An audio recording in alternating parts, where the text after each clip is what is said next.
evil, graceful, bright-eyed, black man-child, Jonathan Peter Jackson, who died on August 7, 1970, courage in one hand, assault rifle in the other, my brother, comrade, friend, the true revolutionary, the black communist guerrilla in the highest state of development. He died on the trigger, scourge of the unrighteous, soldier of the people. To this terrible man-child and his wonderful mother Georgia B., to Angela E. Davis, my tender experience, I dedicate this collection of letters. To the destruction of their enemies I dedicate my life. George L. Jackson, September 23, 1941, August 21, 1971. In 1960, at the age of 18, George Jackson was accused of stealing $70 from a gas station in Los Angeles.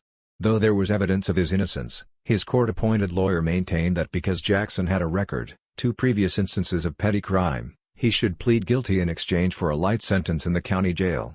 He did, and received an indeterminate sentence of 1 year to life. Jackson spent the next 10 years in Soledad prison, 7.5 of them in solitary confinement. Instead of succumbing to the dehumanization of prison existence, he transformed himself into the leading theoretician of the prison movement and a brilliant writer. Soledad Brother, which contains the letters that he wrote from 1964 to 1970, is his testament. In his 28th year, Jackson and 2 other black inmates, Fleta Drumgo and John Cluchette, were falsely accused of murdering a white prison guard. The guard was beaten to death on January 16, 1969, a few days after another white guard shot and killed 3 black inmates by firing from a tower into the courtyard. The accused men were brought in chains and shackles to 2 secret hearings in Salinas County. A third hearing was about to take place when John Cluchette managed to smuggle a note to his mother, "Help, I'm in trouble." With the aid of a state senator, his mother contacted a lawyer, and so commenced one of the most extensive legal defenses in U.S. history. According to their attorneys, Jackson, Drumgo, and Cluchette were charged with murder not because there was any substantial evidence of their guilt, but because they had been previously identified as black militants by the prison authorities. If convicted, they would face a mandatory death penalty under the California Penal Code. Within weeks, the case of the Soledad brothers emerged as a political cause célèbre for all sorts of people demanding change at a time when every American institution was shaken by black rebellions in more than 100 cities and the mass movement against the Vietnam War. August 7, 1970, just a few days after George Jackson was transferred to San Quentin, the case was catapulted to the forefront of national news when his brother, Jonathan, a 17-year-old high school student in Pasadena, staged a raid on the Marin County Courthouse with a satchel full of handguns, an assault rifle, and a shotgun hidden under his coat.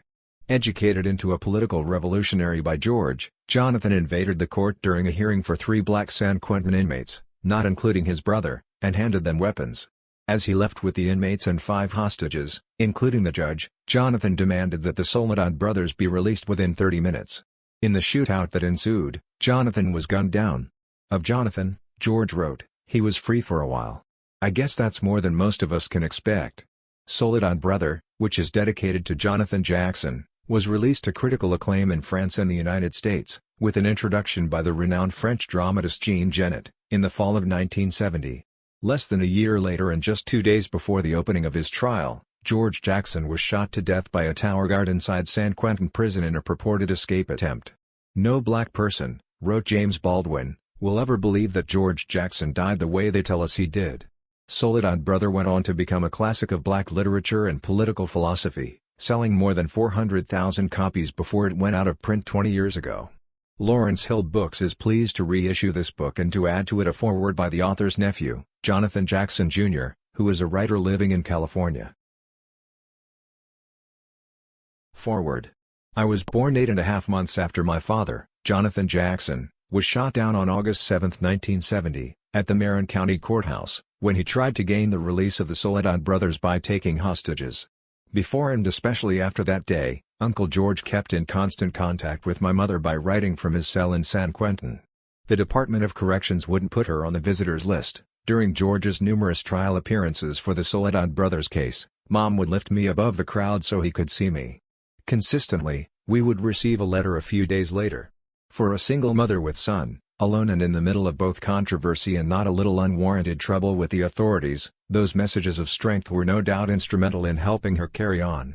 No matter how oppressive his situation became, George always had time to lend his spirit to the people he cared for. A year and 2 weeks after the revolutionary takeover in Marin, George was ruthlessly murdered by prison guards at San Quentin. Both he and my father left me a great deal: pride, history, an unmistakable name. My experience has been at once wonderful and incredibly difficult. My life is not consumed by the Jackson legacy, but my charge is an accepted and cherished piece of my existence. It is out of my responsibility to my legacy that I have come to write this foreword to my uncle's prison writings. Today I read my inherited letters often, those written from George to my mother with a dull pencil on prison stationery. They are things of beauty, my most valuable possessions, passionate pieces of writing that have few rivals in the modern era. They will remain unpublished. However, the letters of Soledad Brother demonstrate the same insight and eloquence. The way George's writings make his personal experience universal is the mainstay of his brilliance. When this collection of letters was first released in 1969, it brought a young revolutionary to the forefront of a tempest characterized by the Black Power, free speech, and anti-war movements, accompanied by a dissatisfaction with the status quo throughout the United States. With unflinching directness, George Jackson conveyed an intelligent yet accessible message with his trademark style, rational rage. He illuminated previously hidden viewpoints and feelings that disenfranchised segments of the population were unable to articulate: the poor, the victimized, the imprisoned, the disillusioned. George spoke in a revolutionary voice that they had no idea existed. He was the prominent figure of true radical thought and practice during the period, and when he was assassinated, much of the movement died along with him. But George Jackson cannot and will not ever leave. His life and thoughts serve as the message, George himself is the revolution. The reissue of Soledad Brother at this point in time is essential. It appears that the 90s are going to be a telling decade in U.S. history. The signposts of systemic breakdown are as glaringly obvious as they were in the 60s, unrest manifesting itself in inner-city turmoil, widespread rise of violence in the culture, and international oppression to legitimize a state in crisis. The fact that imprisonments in California have more than tripled over the last decade, supported by the public, is merely one sign of societal decomposition. That systemic change occurred during the 60s is a myth. The United States in the 90s faces strikingly analogous problems. George spoke to the issues of his day, but conditions now are so similar that this work could have been written last month. It is imperative that George be heard, whether by the angry but unchanneled young or by the cynical and worldly mature. The message must be carried farther than where he bravely left it in August of 1971. Over the past 25 years, why has George Jackson not been an integral part of mainstream consciousness? He has been and still is underexposed, reduced to simplistic terms, and ultimately misunderstood. Racial and conspiracy theory aside, there are rational reasons for his exclusion. They stem not only from the hardline revolutionary aspects of George's philosophy, but more importantly from the nature of the political system that he existed in and under. Howard Zinn has pointed out in A People's History of the United States that the history of any country, presented as the history of a family, conceals fierce conflicts of interest, sometimes exploding, most often repressed, between conquerors and conquered, masters and slaves, capitalists and workers, dominators and dominated. U.S. history is essentially that type of hidden history. Without denying important mitigating factors, the United States of today is strongly linked to the values and premises on which it was founded. That is, it is a settler colony founded primarily on two basic pillars, upheld by the Judeo-Christian tradition: genocide of indigenous peoples and slave labor in support of a capitalist infrastructure. Although the Bible repeatedly exalts mass slaughter and oppression, Judeo-Christian morality is publicly held to be inconsistent with them. This dissonance, evident within the nation's structure from the beginning, informs the state's first function: to oversimplify and minimize immoral events in order to legitimize history and the state's very existence simultaneously. Ironically, traditional Judeo-Christian morality is a perfect vehicle for genocide, slavery, and territorial expansion. As a logical progression from biblical example, expansion and imperialism culminated in the United States with the concept of manifest destiny, which held that it was the colonists' inherent right to expand and conquer. Further, it was a duty, the white man's burden, to save the natives, to attempt to convert all heathens encountered. Protestant Calvinism provided a set of ethics that fit perfectly with the colonists' conquests. Max Weber, in his definitive study on religion, The Sociology of Religion, wrote, "Calvinism held that the unsearchable God possessed good reasons for having distributed the gifts of fortune unevenly. It represented as God's will, the Calvinists, domination over the sinful world." Clearly this and other features of Protestantism, such as its rationalization of the existence of a lower class, were not only the basis for the formation of the United States, but still prominently exist today. One must go to the ethics of ascetic Protestantism, Weber asserts, to find any ethical sanction for economic rationalism and for the entrepreneur. When a nation can't admit to the process through which it builds hegemony, how can anything but delusion be a reality? The monopoly of truth, including historical truth, stated Daniel Singer in a lecture at Evergreen State College, Washington, in 1987, is implied in the monopoly of power. Clearly, objective history is an impossibility. This understood, the significant problem lies in how the general population defines the term. History implies that truth is being told. It is an unfortunate fact that history is unfailingly written by the victors, which in the case of the United States are not only the original imperialists, but the majority of the Founding Fathers, dedicated to uniting and strengthening the existing mercantile class among disjointed colonies. There can be no doubt that from the creation of this young nation, history as a created and perceived entity moved further and further away from the objective ideal. Genocide, necessary for the development of the modern capitalist economy, according to Howard Zinn, was rationalized as a reaction to the fear of Indian savages. Slavery was similarly construed. The personalization of history, the process by which we construct heroes and pariahs, is a consequence of its dialectical nature. Without fail, an odd paradox is created around someone who, by virtue of his or her actions, becomes prominent enough to warrant the designation historical figure. There is a leap on the part of the general public, sparked by the media, to another mindset. Sensational deeds are glorified, horrible acts reviled. A few points are selected as defining characteristics. The media, conforming to their restrictions of concision, which make accuracy nearly impossible to attain, reiterate these points over and over. Schools and textbooks not only teach these points but drill them into young minds. Howard Zinn comments that this learned sense of moral proportion, coming from the apparent objectivity of the scholar, is accepted more easily than when it comes from politicians at press conferences. It is therefore more deadly. A few tidbits, factual or not, incomplete and selective, are used to describe the entirety of a person's existence. They become part of mainstream consciousness. We therefore know that Lincoln freed the slaves, Malcolm X was a black extremist, and Hitler was solely responsible for World War II and the Holocaust. All half-truths go unexplained, all fallacies go unchallenged, as they appear to make perfect sense to the everyday, non-critically thinking American. The paradox has been created: the more famous a person becomes, the more misunderstood he or she is. This accepted occurrence is incredibly counterintuitive. The public should know more, not less, about a noteworthy individual and the socio-political dynamics surrounding him or her. This historical mythicization is not, for the most part, a consciously created phenomenon. The media don't go out of their way to mislead the public by constructing false heroes and emphasizing the mundane. Fewer dimly lit conferences take place than conspiracy theorists believe. It is the existing political system that is responsible for the information that reaches the general public. The state's control of information created the system, and it continually recreates it. Propagated by schooling and the media, information that reaches the public is subject to three chief mechanisms of state control: denial, self-censorship, and imprisonment. Denial is the easiest control mechanism, and therefore the most common. If events do not follow the state's agenda or its ecumenical ideology and might bring unrest, they are denied. Examples are plentiful: pre-war state terrorism against the people of North and South Vietnam and later the bombing of Cambodia, government funding and military aid to the Nicaraguan Contras, and support of UNITA in South Africa and the virtual destruction of Angola, among many others. Denial goes hand in hand with self-censorship. The media emphasize certain personal characteristics and events and de-emphasize others, in a pattern that supports U.S. hegemony. The information that reached the public after the U.S. invasion of Panama in 1989 is telling. It was not until much later, after the heat of controversy, that the average citizen had access to the scope of the devastation. The effectiveness of self-censorship in this case was maximized, as the full details of the Panama invasion were patchwork for years. While we may assume that the media have an obligation to accurately convey such an event to the public, the media in fact perpetuate the government's position by engaging in their own self-censorship. Noam Chomsky points out in Deterring Democracy, with a fringe of exceptions, mostly well after the tasks had been accomplished, the media rallied around the flag with due piety and enthusiasm, funneling the most absurd White House tales to the public while scrupulously refraining from asking the obvious questions, or seeing the obvious facts.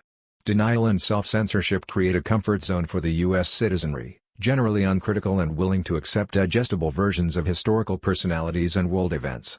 The reasoning behind denial and self-censorship, Do not make the public uncomfortable, even if that means diluting, sensationalizing, or lying about the truth. Ultimately, when denial and self-censorship may not be sufficient for control of information, the state resorts to imprisonment. All imprisonment is political, and as such all imprisonments carry equal weight. Society does, however, distinguish two categories of imprisonment, one for breaking a law, the other for political reasons. A difference is clear. American Indian movement leader Leonard Peltier, serving a federal sentence for his supposed role at Wounded Knee, is considered a different type of prisoner than an armed robber serving a 5 to 7 year sentence. State policy reflects institutional needs. When the state as an institution cannot tolerate an outside threat, real or perceived, from an individual or group, the consequences at its command include isolation, persecution, and political imprisonment. All may occur in greater or lesser form, depending on the degree of threat. Political incarceration removes threats to the political and economic hegemony of the United States. Even though in 1959 George Jackson initially went to prison as an everyday lawbreaker with a 1-year-to-life sentence, it was his political consciousness that kept him incarcerated for 11 years. In 1970 George wrote, "International capitalism cannot be destroyed without the extremes of struggle. The entire colonial world is watching the blacks inside the U.S., wondering and waiting for us to come to our senses. Their problems and struggles with the American monster are much more difficult than they would be if we actively aided them. We are on the inside. We are the only ones, besides the very small white minority left, who can get at the monster's heart without subjecting the world to nuclear fire. We have a momentous historical role to act out if we will. The whole world for all time in the future will love us and remember us as the righteous people who made it possible for the world to live on. If we fail through fear and lack of aggressive imagination, then the slaves of the future will curse us, as we sometimes curse those of yesterday. I don't want to die and leave a few sad songs and a hump in the ground as my only monument. I want to leave a world that is liberated from trash, pollution, racism, nation-states, nation-state wars and armies, from pomp, bigotry, parochialism, 1,000 different brands of untruth, and licentious usurious economics. Nothing is more dangerous to a system that depends on misinformation than a voice that obeys its own dictates and has the courage to speak out." George Jackson's imprisonment and further isolation within the prison system were clearly a function of the state's response to his outspoken opposition to the capitalist structure. Political incarceration is a tangible form of state control. Unlike denial and self-censorship, imprisonment is publicly scrutinized. Yet public reaction to political incarceration has been minimal. The U.S. government claims it holds no political prisoners. Denial, while any notice given to protests focused on political prisoners invariably takes the form of a human interest story, self-censorship. The efficacy of political incarceration in the United States cannot be denied. Prison serves not only as a physical barrier, but a communication restraint. Prisoners are completely ostracized from society, with little or no chance to break through. Those few outside who might be sympathetic are always hesitant to communicate or protest past a certain point, fearing their own persecution or imprisonment. Also, deep down most people believe that all prisoners, regardless of their individual situations, really did do something wrong. Added to that prejudice, society lacks a distinction between a prisoner's actions and his or her personal worth. A bad act equals a bad person. The bottom line is that the majority of people simply will not believe that the state openly or covertly oppresses without criminal cause. As Daniel Singer asked at the Evergreen Conference in 1987, is it possible for a class which exterminates the native peoples of the Americas, replaces them by raping Africa for humans it then denigrates and dehumanizes as slaves, while cheapening and degrading its own working class? Is it possible for such a class to create a democracy, equality and to advance the cause of human freedom? The implicit answer is, no. Of course not. How does a person, inside or outside prison, confront the cultural mindsets, the layers of misinformation propagated by the capitalist system? Sooner or later, what can be called the radical dilemma surfaces for the few wanting to enter into a structural attack/analysis of the United States. Culturally, educationally, and politically, all of us are similarly limited by these layers of misinformation. We are all products of the system. None of us functions from a clean slate when considering or debating any issue, especially history as it pertains to the United States. George Jackson struggled against the constraints of denial and self-censorship, to say nothing of his physical and communicative distance from society.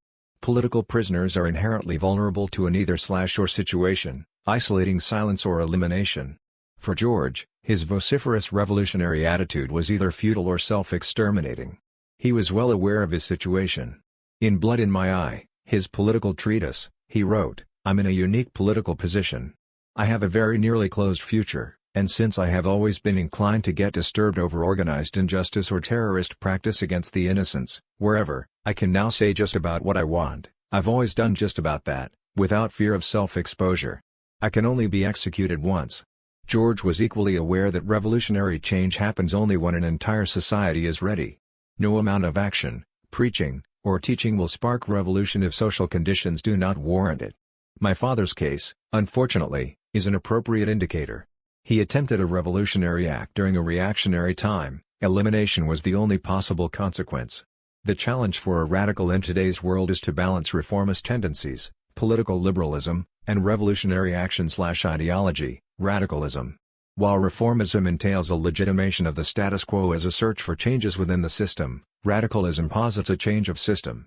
Because revolutionaries are particularly vulnerable, a certain degree of reformism is necessary to create space needed to begin the laborious task of making revolution.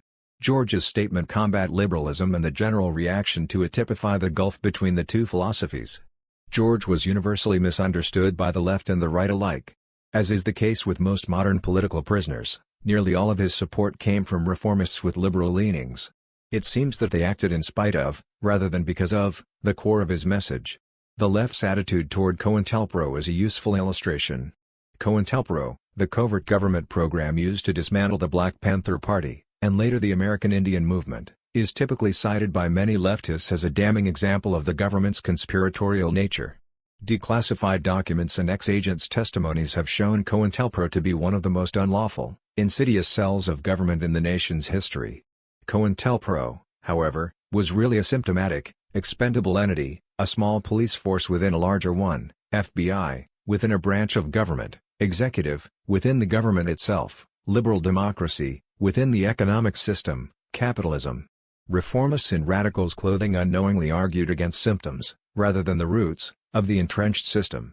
Doing away with COINTELPRO or even the FBI would not alter the structure that produces the surveillance/elimination apparatus.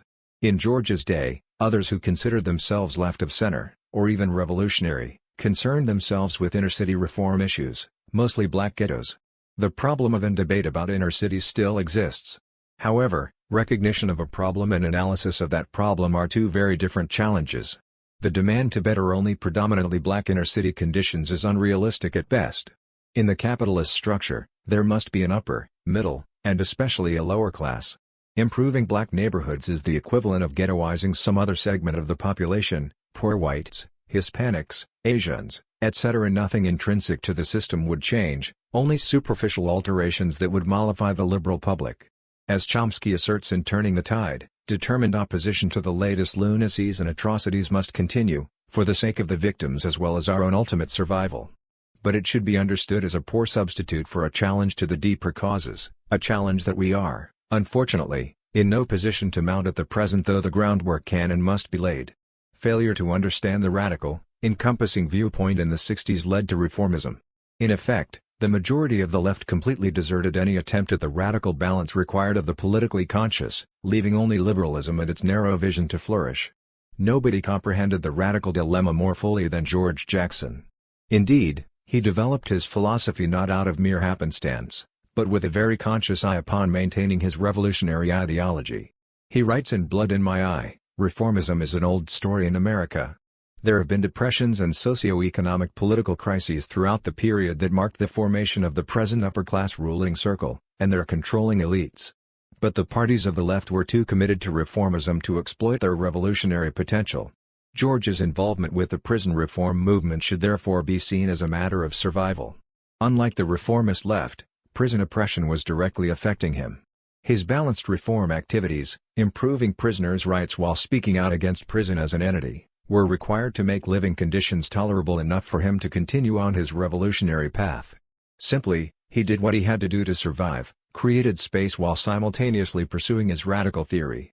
The reform George Jackson did accomplish was and still is incredible, transforming the prison environment from unlivable to livable hell, from encampments that he called reminiscent of Nazi Germany to at least a scaled-down version of the like. With his influence, these changes occurred not only in California, but throughout the nation. Only now is his influence beginning to slip, with reactionary politics bringing about torture and sensory deprivation facilities such as Pelican Bay State Prison in California, as well as the reintroduction for adoption of the 1-to-life indeterminate sentence. This type of sentence is fertile ground for state oppression, as it is up to a parole board to decide if an inmate is ever to be let go. A prison can easily and effectively create situations that transform a 1-to-life into a life sentence. Tellingly, the indeterminate sentence is being promoted not by the right, but by a California senator formerly associated with mainstream liberal causes. Politically, George Jackson provided us all with a radical education, a viable alternative to viewing not only the United States but the world as a political entity. He gave the disenfranchised a lens through which they could clearly see their situation and become more conscious about it. He wrote in April 1970, "It all falls into place. I see the whole thing much clearer now, how fascism has taken possession of this country, the interlocking dictatorship from county level on up to the Grand Dragon in Washington, D.C." Crucially, George's treatment is a concrete, undeniable example of political oppression. Race is more times than not the easy answer to a problem. Among people of color in the United States, the quick fix, blame it on whitey mentality has become so prevalent that it shortcuts thinking. Conversely, stereotypes of minorities act as simple-minded tools of divisiveness and oppression. George addressed these issues in prison, setting a model for the outside as well. "I'm always telling the brothers some of those whites are willing to work with us against the pigs. All they got to do is stop talking honky. When the races start fighting, all you have is one maniac group against another." On the surface, race has been and is still being put forth as an overriding issue that needs to be addressed as a prerequisite for social change. In fact, although it seems to loom as a large problem, race as an issue is again a symptom of capitalism. Of course, on a paltry level and among the relatively powerless, race does play a part in social structure, the racist cop, the bigoted landlord, etc., pitting segments of the population against each other. But revolutionary change requires class analysis that drives appropriate actions and eliminates race as a mitigating factor. Knowing these socio-economic dynamics, George Jackson was first and foremost a people's revolutionary, and he acted as such at all times without compromise. His writings clearly reflect his belief in class-based revolutionary change. Considering the many structural elements affecting him, it is easy to see why George and his message have been misinterpreted. The quick takes on him are abundant. It's assumed that he was imprisoned and oppressed because he was black, because he had publicized ties with the Black Panther Party and was a well-known organizer within the prison reform movement. Although George became a prison celebrity, a status that certainly didn't help him in terms of acquittal and release, ignorance of the actual forces responsible for his prolonged imprisonment is inexcusable. The radical viewpoint is absolutely indispensable when regarding both George's life circumstance and philosophy. His life serves not as a mere individual example of prison cruelty, but as a scalding indictment of the very nature of capitalism. In these times, there are two very different ways to be born into privilege. First and most obvious in the system of capital is to be born into wealth. Second, and not precluding the first, is to have an intellectual, politically conscious base from which to grow as a person philosophically and spiritually. Radical figures in modern society, Lenin, Trotsky, Che Guevara, my father, Jonathan Jackson, and my uncle George Jackson, have the capability of providing this base through their examples and writings. Those not born into privilege can achieve a politically conscious base in different ways. No veils separate the lower class from the realities of everyday life. They have been given the gift of disillusion. Bourgeois lifestyle, although perhaps sought after, is in most cases not attainable. Daily survival is the primary goal, as it was with George. Of course, when it finally becomes more attractive for one to fight, and perhaps die, than to live in a survival mode, revolution starts to become a possibility. Not a riot, not a government takeover by one or another group, but a people's revolution led by the politically conscious. This consciousness doesn't simply appear. Individuals must grow and work into it, but it's an invaluable gift to have insight into and access to an alternative to the frustration, a goal on the horizon. The 90s are an unconscious era. The unimportant is all important, the essential neglected. What system than capitalism, what time period than now, is better suited to naturally create the scapegoat, the seldom heard political prisoner, misunderstood in his cult of personality status, held back in a chokehold from society? It is not only our right, but our duty, to listen to and comprehend George Jackson's message. To not do so is to turn our backs on one of the brilliant minds of the 20th century, an individual passionately involved with liberating not only himself, but all of us. Settle your quarrels, come together, understand the reality of our situation, understand that fascism is already here, That people are dying who could be saved, that generations more will die or live poor butchered half-lives if you fail to act. Do what must be done, discover your humanity and your love in revolution. Pass on the torch. Join us, give up your life for the people. George Jackson. Jonathan Jackson, Jr., San Francisco, June 1994. Recent letters and an autobiography.